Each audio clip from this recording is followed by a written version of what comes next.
back to City and State TV. I'm Morgan Pehme here at City and State's SOMOS 2014 Hub in beautiful San Juan, Puerto Rico.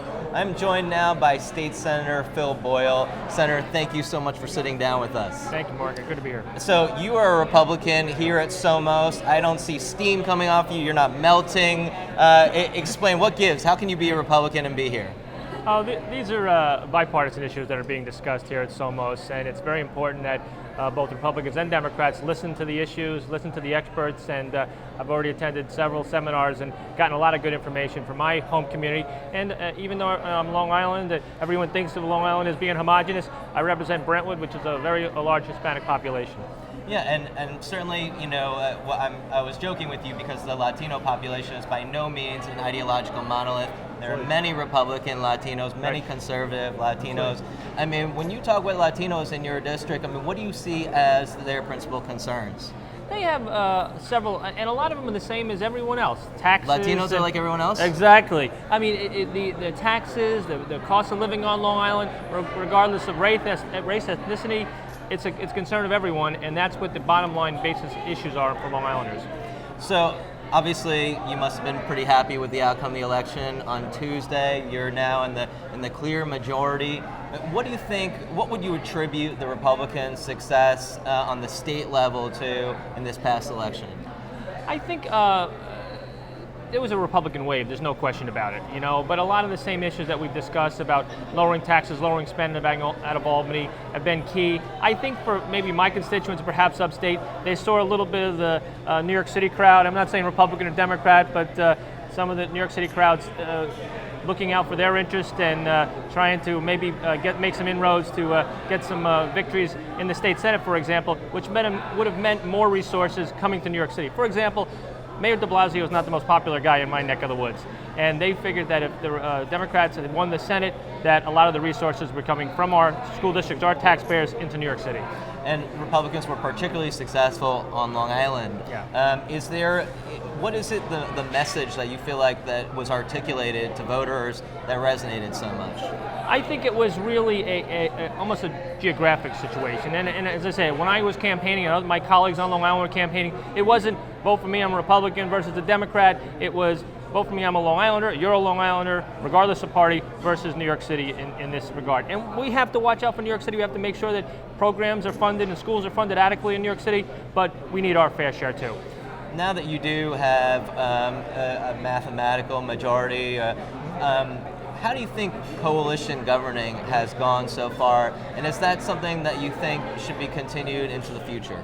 I personally hope so. You know, I mean, those decisions are made above my pay level, but I hope that we continue our relationship with the IDC, the Independent Democratic Caucus, and so we can work on a bipartisan basis. And I brag about it, other states I travel to and other places I go, that New York State was the only state in the country that had a bipartisan governing majority in a legislative Senate. And it meant we had, as you know, Morgan, very liberal members of that coalition, very conservative members of that coalition, but we had to sit down at the table and agree on everything, and I'd like to see something along that. It's going to be modified, but something along those lines continue. And do your constituents respond to that in a positive way, to see past the partisan gridlock? Without a doubt. I mean, we've done polls, and people want to see Republicans and Democrats working together.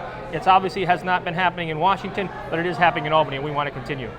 And what are your top priorities going into this session? Now you have a little bit more leverage than you had before. What would you like to see get done that didn't get done before? Well, I think that I'd really like to work on some reducing spending in Albany and reducing taxes. The tax burden on my constituents, especially the property tax burden, has been overwhelming. And it's forcing people out of their homes. Literally, we're taxing them out of their homes. So I'd like to see, I know we have a tax cap, I'd like to see it go further to actually reduce school taxes to these our seniors and other young adults. And I also was its prime sponsor of the Child Safe Products Act, which was trying to ban certain chemicals in children's product. I'd like to see that get passed. We had 40 co-sponsors out of 63 senators last time. I want to go all the way and pass it. And you know, I've heard a lot of people talking about things that they want to get done this session that I think are near impossibilities, but you just named two things that I think are very likely. The Child Safety Act, I know that there is a great deal of bipartisan support for that. And then talking about dealing with the property tax, that's what Governor Cuomo said is going to be his foremost priority this session. Is that exactly the way that we should approach governance, is to try to find that middle ground? That's exactly the way I feel about it. There are so many issues that we're not anywhere near each other. We can debate them for 10 or 20 or 30 years, or we can work on the ones we're close on to help New Yorkers and help Long Islanders, and that's what we need to focus on. And the governor and Majority Leader Skelos, to his credit, have both talked about the same issues, and Shelley Silver's going to come on board as well. He's got his own issues, but we'll find common ground. You're on the ethics committee. I'm always hesitant, but you have a reputation as an honest politician, and yet so many of your colleagues in the legislature seem to be ethically challenged. What is it that we can do to finally root out corruption, and why is it that when somebody is indicted, that the legislature doesn't get together and say, we need to get that guy or that woman out of here? Why is it that there's like this wall of silence? Yeah. Because I hear so many legislators saying, oh, there's a few bad apples and that taints the rest of us, but I feel like the rest of you are tainted because you don't cast those apples from the tree. Right. I agree, and I think that there needs to be more action taken from the Legislative Ethics Commission. There's a couple of different things. I'm the chairman of the Ethics Committee, which passes the laws, but it's actually the cases involved. There's a different group. I would like to see them be more active, but to be honest, Morgan, a lot of these things go right to the federal prosecutors or state prosecutors. No, they're not just acting unethically, they're committing crimes. And that's very sad. One of the things that I would like to have passed is we lose our pension. If we commit a crime based on our position in government, and you are found guilty of a felony, you lose your pension. I mean, it drives me crazy when I see some of these politicians sitting in jail collecting significant pensions while they're there. That should never happen, and if you're found guilty, you should lose your pension, which would be more of a disincentive to do anything bad. And Senator, one of the, I think, for me, one of the large takeaways from this election is that from the last midterm, we had a 1 million vote drop off in New York State. We are already toward the bottom, if not at the bottom, of voter participation in America. Right. What is Leader Skelos going to do? What is your conference going to do to make sure that we push back against that trend?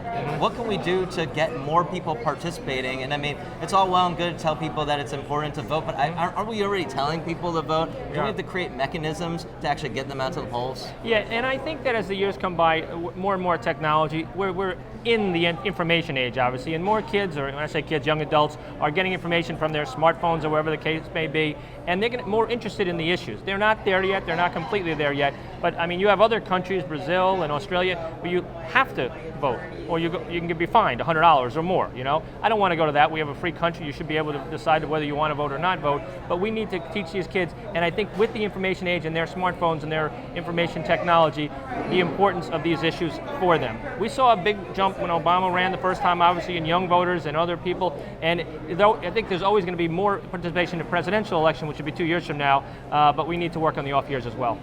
Senator Phil Boyle, thank you so much for joining us on City and State TV. It's always a pleasure to talk with you. You too. Thank you so much.